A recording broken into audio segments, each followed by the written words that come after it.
With the race so close, so many political observers noting just how much this third debate in this hall will matter this time. And with the race at dead heat, just a half percentage in the polls one way or another could really swing this race. And among those who will also be watching tomorrow night, the undecided voters in this country. We've been hearing from them as we travel through the battlegrounds with 16 days to go. And so tonight here, the undecided voters here in Florida. And we ask just how few of them could make a real difference. The big debate tomorrow night, how much can they shift opinion in these polls with this last debate? Well, so the conventional wisdom that debates don't matter was, I think, shattered pretty well by the Denver debate. Nate Silver tracks it all, every poll number, every subtle shift in his 538 blog for the New York Times, constantly running the numbers, averaging the polls in every key battleground state.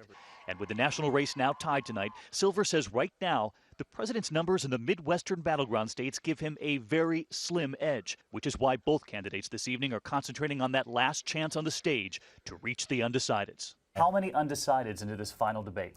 So the average poll shows only about 5% of voters who are still undecided. But who are they? Who's undecided at this point? The undecided are people, there are not a lot of people in this country who think they have two terrific choices, right? The undecided are mostly people who are not persuaded that Romney is a good alternative, but whom also disapprove of Obama's performance in the White House.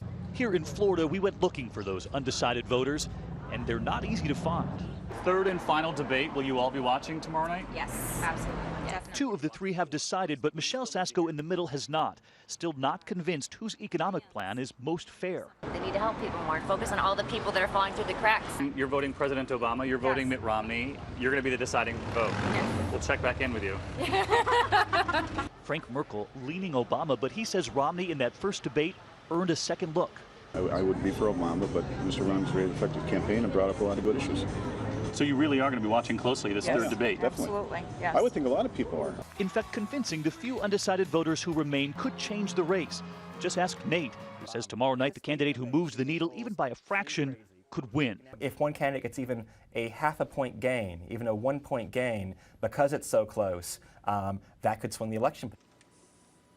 A half a point. Incredible. Nate has a new book out, The Signal and the Noise, and his numbers are updated constantly on his blog. In fact, I was checking while that report was playing. He says the president has a 68% chance of winning if the election were held right now. But again, that's because of his advantage, slight advantage in the battlegrounds in the Midwest. This could all change. It is very close, this race. Everyone will be watching this tomorrow night. We hope you'll be watching it right here on ABC News. The debate coverage begins tomorrow night with George and Diane at the election headquarters desk in New York, along with the rest of the powerhouse political team. I'll be here with Jake Tapper, 9 p.m. Eastern, right here in the hall.